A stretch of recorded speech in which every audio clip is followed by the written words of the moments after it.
Kira-kira berikan Pak Guru ekspresi raut wajah, senang, bahagia, marah, atau sedih. Coba semua memandang Pak Rahmat di depan. Rasanya Pak Rimi coba sesuaikan dengan raut wajah. Ceria, ceria semua? Arif, sedia apa ceria? Ceria? Iya.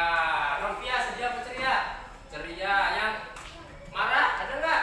Nggak ada. Berarti kita semua sudah siap mengikuti pelajaran pada pagi hari ini. Siap?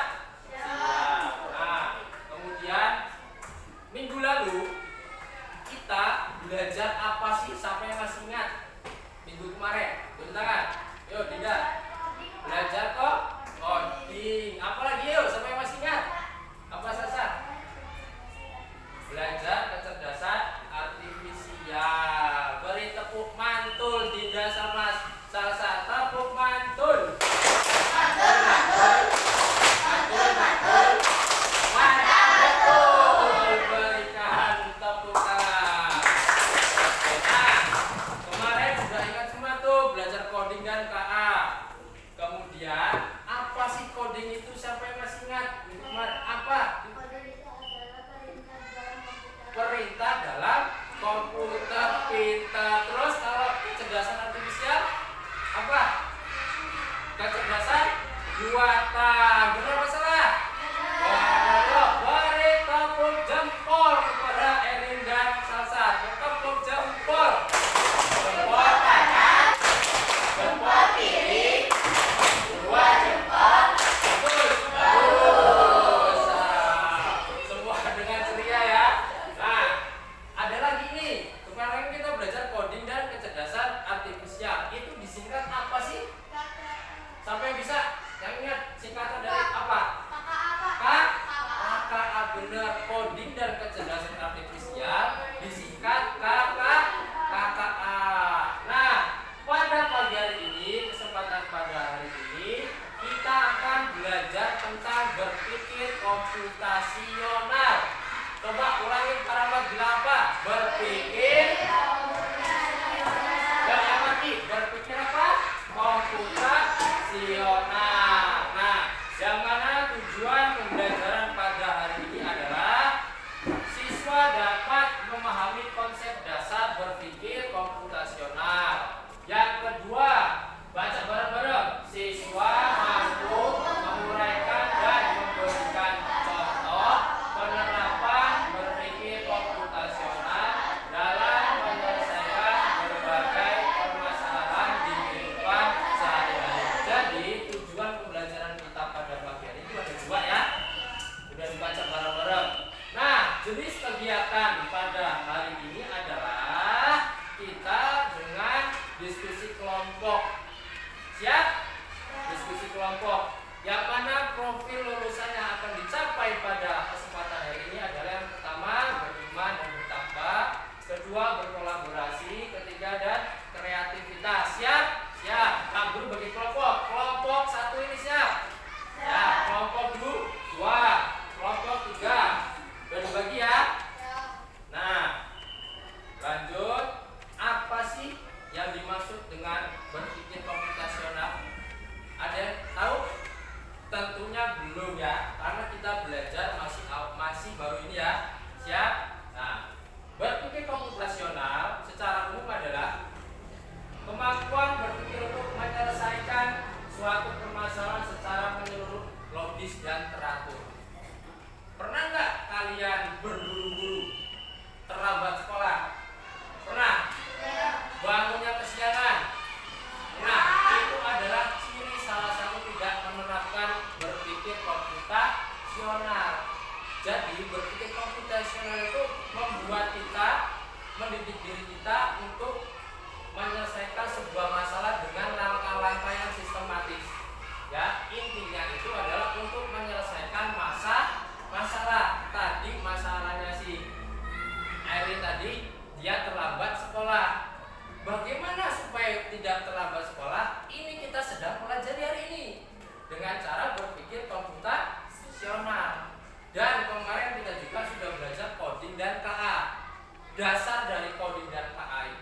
bukannya kita harus sama dengan komputer, bukan, tetapi pola pikir kita harus apa itu, seperti layaknya komputer atau ilmuwan yang sudah menemukan komputer.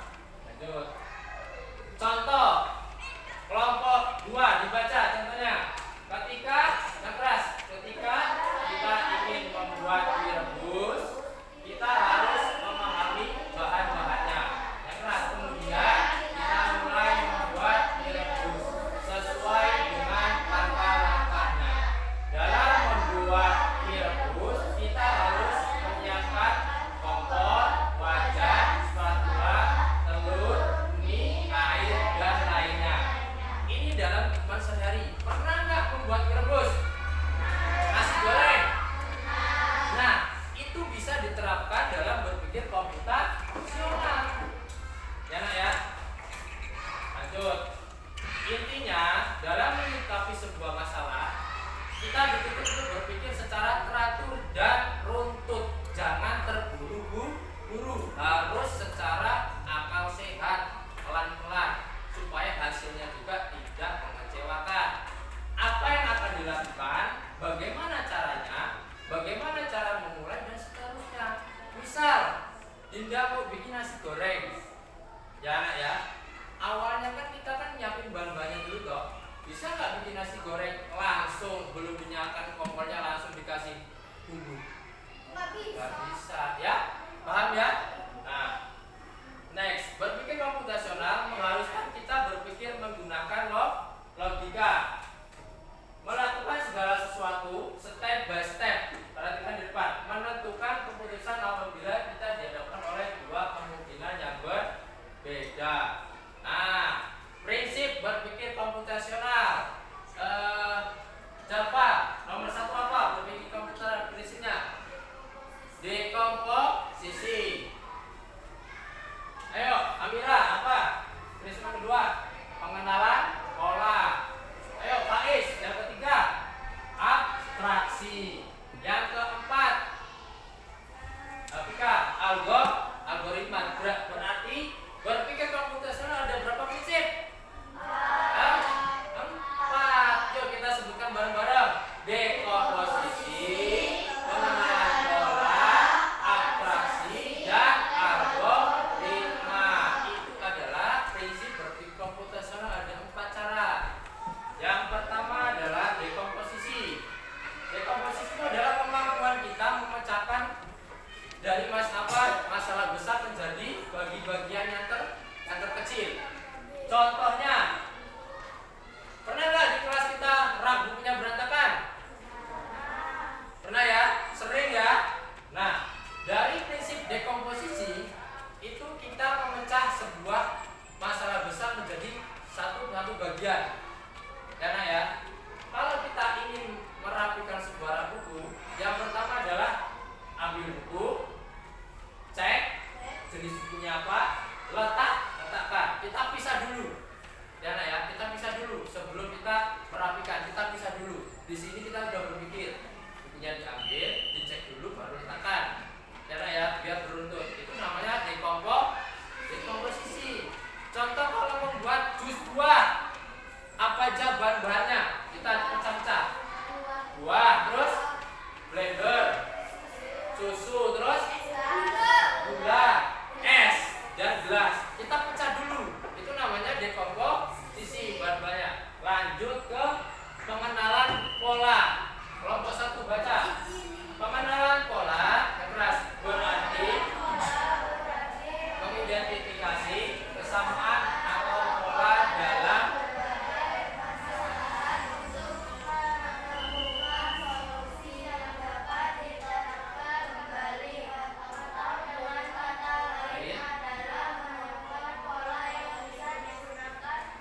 kembali. Oke, contohnya apa sih pengenalan pola? Nah, coba Pak Bro jelasin. Setiap pagi di depan sekolah kita itu ada bus Damri lewat. Misal si Jalpa melihat bus Damri itu lewat jam 7, ya nak ya.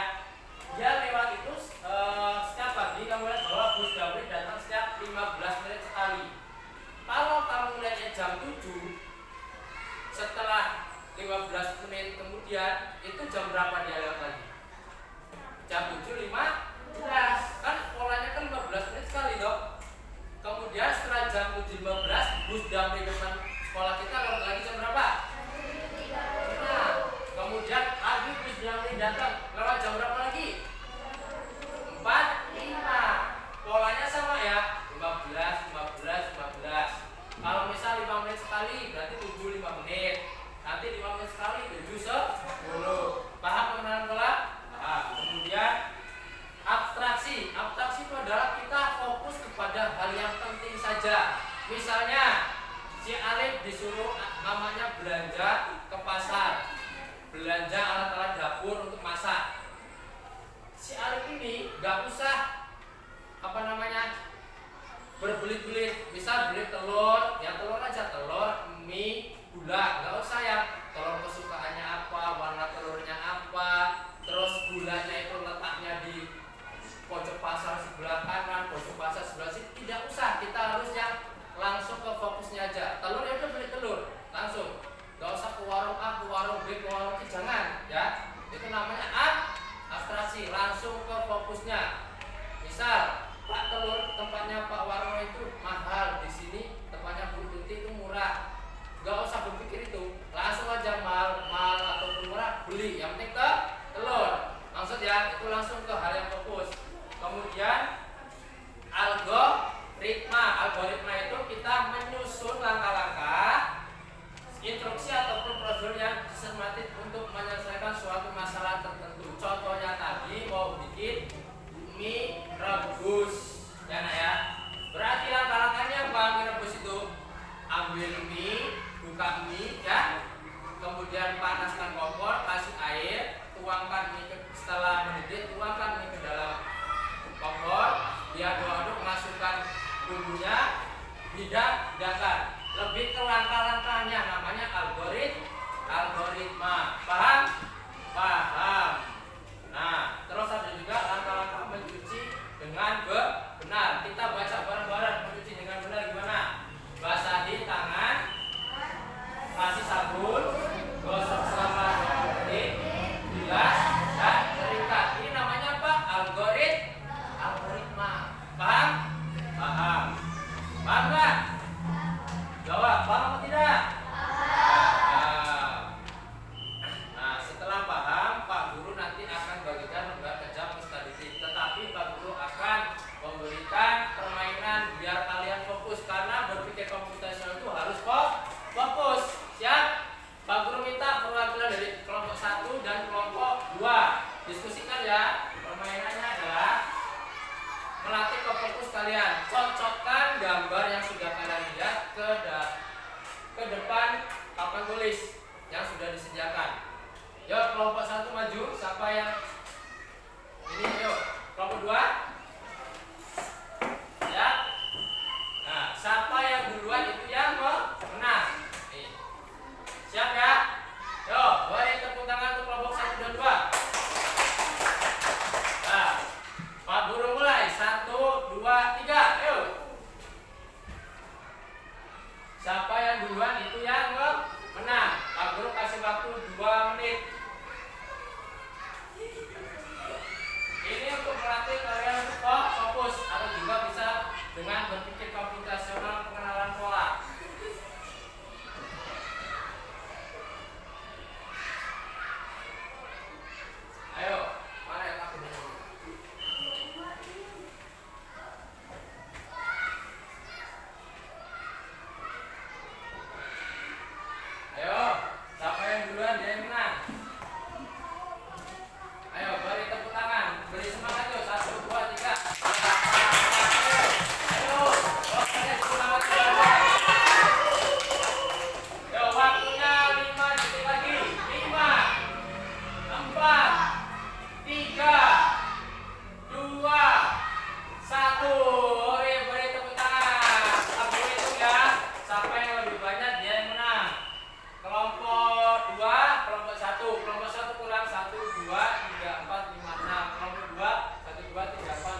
Judulnya apa?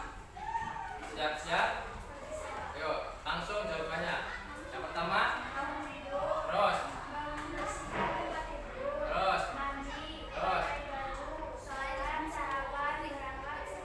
Nah, ini namanya langkah-langkah apa? Dekomposisi kita memecah bagian yang besar menjadi beberapa bagian kecil. Beri tepuk mantul kepada kelompok 1. Tepuk mantul.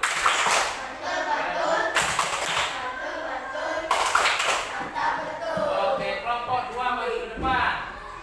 Yang PPD yang 2. Yang nilai. Oh ini ya. Yuk. Nah. Assalamualaikum. Assalamualaikum.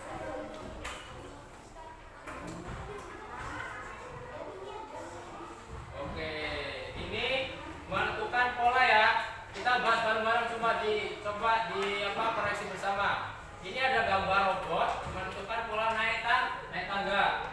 Dari 2 menjadi terus 10. Benar apa salah kelompok 2? Benar. Ini namanya pengenalan. Bilang pengenalan pola. Iya, pengenalan pola. Beri tepuk jempol untuk kelompok 2. Tepuk jempol.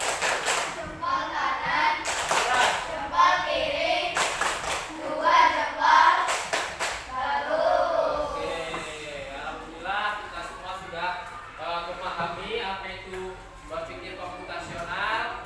Kemudian nanti Pak Guru berikan tugas ya, masing-masing kelompok membuat pemecahan masalah ketika kalian ingin pergi ke sekolah ya, ketika kalian berangkat ke sekolah pagi hari. Soalnya adalah PR-nya, studi kasusnya kalian berangkat ke sekolah pagi hari. Nah, dikelompokkan dekomposisinya apa, pengenalan polanya apa, abstraksinya apa, dan algoritmanya apa. Siap? Oke. Bagaimana perasaan hari ini ketika sudah belajar dengan Pak Rahmat berpikir komputasional? Senang apa enggak? Coba ekspresikan lagi muka kalian setelah belajar. Ada yang cemberut? Enggak ada. Oke, Pak Guru berikan refleksi. Terima kasih. Pembelajaran hari ini kalian semua sudah memahami dan sudah senang. Pak Guru juga berpesan semoga apa yang Pak Guru sampaikan nanti bermanfaat untuk kalian semua, dan jika Pak Guru kurang menyampaikan yang kurang jelas, itu membuat evaluasi untuk diri Pak Guru sendiri. Itu kedepannya lebih baik lagi. Pak Guru simpulkan bersama-sama ya. Kita simpulkan bersama-sama dengan Pak Guru dengan kalian. Berpikir komputasional itu ada berapa prinsip? 4. Apa aja tadi prinsipnya? Ayo kita simpulkan bersama-sama. Dekomposisi, terus pola, abstraksi, dan oke, berpikir komputasional itu adalah ada 4 prinsip ya, dan itu menjadi dasar untuk belajar